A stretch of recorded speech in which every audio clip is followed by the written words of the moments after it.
Hey, I'm Swack. The Legend of Zelda is no stranger to linear progression. No, not story progression, I mean item progression, or more commonly known as upgrades. Upgrading has been around since the dawn of time, namely 1986. The original Legend of Zelda had a whole myriad of upgrades, small shield to big shield, wooden sword to white sword, and even green tunic to blue tunic. Most of these were obtained either through shops or secret caves. You could also upgrade your items. For example, the boomerang could be obtained in level 1, and the magic boomerang was found in level 2. The difference is that the magic boomerang will travel the full length of the screen when thrown, while the normal boomerang could only go half. Obviously, this means that Zelda 1 laid the foundation for what would be considered an upgrade going forward. And in Zelda 2, in terms of upgrades, there were none. Yeah, Adventure Link decided to move away from the standard use of items we tend to see in more modern Zelda games, instead opting to use a spell system. The game also had a level-up system where you could upgrade your attack, defense, or magic, but I'd consider those stat upgrades. A Link to the Past returned to Zelda 1's upgrade system. There's really not that much to say. It took a good system and re-implemented it. New tunics still essentially functioned as defense upgrades, new swords were still attack upgrades, and so on and so forth. Barring Zelda 2, it wasn't until Link's Awakening that we'd actually see a meaningful difference in the way upgrades worked. Specifically, tunic upgrades. Upon beating the Color Dungeon, the player was presented with a choice between either a red attack-boosting tunic or a blue defense-boosting tunic, which made things a bit more nuanced than just red tunic equal best tunic. Now, there was choice involved. You could even return to the dungeon afterwards if you wanted to pick either the other upgrade or just revert back to your old green tunic. And this foreshadowed the major shift that Ocarina of Time would make to the upgrade system. Now, instead of the usual defense or attack boost, tunics function purely as environmental protection. The Goron tunic protected you from fire, and the Zora tunic lets you breathe underwater. You could also swap between them whenever you liked, which is a feature that I personally really enjoy. But that's not all. Now, you could swap between swords and shields whenever you liked. Some may argue that the Bigoron sword is the replacement for the Master Sword, or the Mirror Shield is the replacement for the Hylian Shield. But this isn't the case. Ocarina actually employed somewhat of a balancing system to these items. For example, the Bigoron sword does much more damage than the Master Sword, but it's far too cumbersome to hold with one hand, so your ability to use your shield was inhibited when wielding it. Similarly, the Mirror Shield could reflect light, but it couldn't reflect projectiles, unlike the Hylian Shield, which could. Now, the original style of linear progression wasn't lost entirely. Items like the hookshot can still be upgraded to the long shot, and that's it. Yeah, unless you count bomb bag and quiver upgrades, the Ocarina definitely put much less focus on upgrading your items, and this became even more apparent when Majora's Mask came out. To my knowledge, there is not a single item in the game that can be upgraded, but the linear progression of gear was actually re-implemented. For example, the Kokiri sword could be upgraded into the Razor Sword and then eventually into the Gilded Sword. Interestingly enough, the Oracle games seem to have re-implemented the system from previous 2D games, although, admittedly, I haven't completed either of them.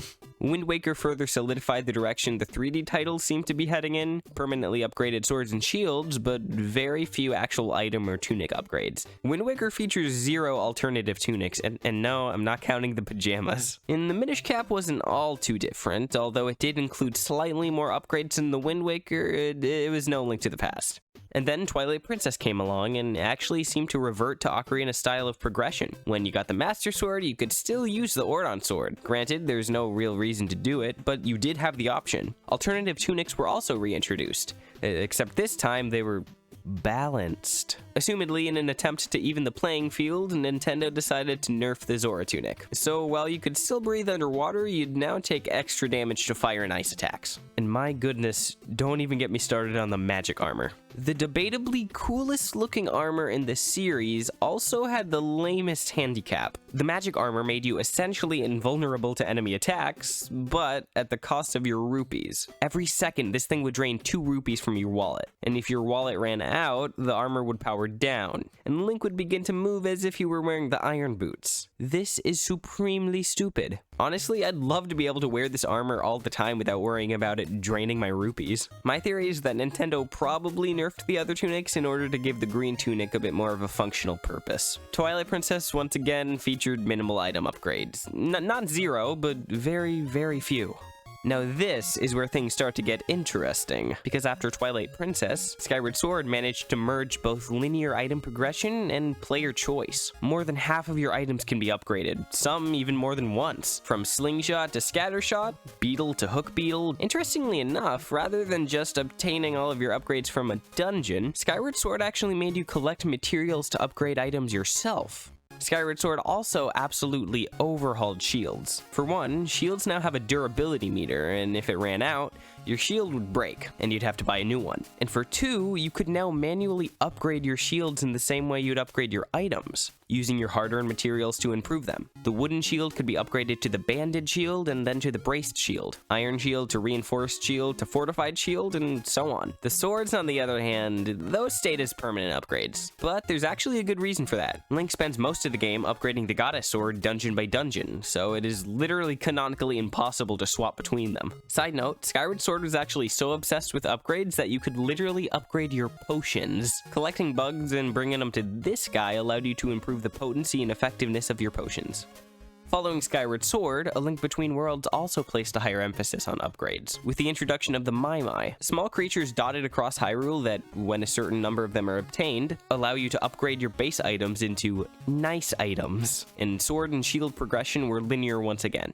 And then came Breath of the Wild. Gone were the dungeon items found in previous games, and in place of them were runes. And they can also be upgraded using the materials you've gathered. Same goes with armor, but weapon upgrades were removed entirely. Unless you count Trial of the Sword, which is DLC. I'm gonna guess they removed it because of how Nintendo decided to handle weapon durability. Imagine spending an hour upgrading your Great Flame Blade and then it just breaks. So while, yes, Breath of the Wild definitely did have upgrades, it handled them a bit differently than most Zelda games.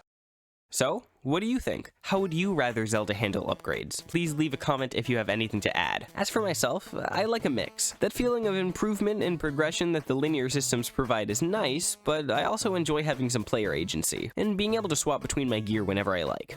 Sorry if you were expecting some kind of big reveal or opinion. This was primarily a video dedicated to the history of Zelda upgrades, rather than why Zelda upgrades should be changed, or yeah, that kind of thing. If you enjoyed, consider giving the video a like and subscribing. The support on the combat video has been absolutely insane, and thanks to all of the new subscribers. And please let me know what you thought of this video and what kind of content you'd like in the future. Alright, God bless, and later.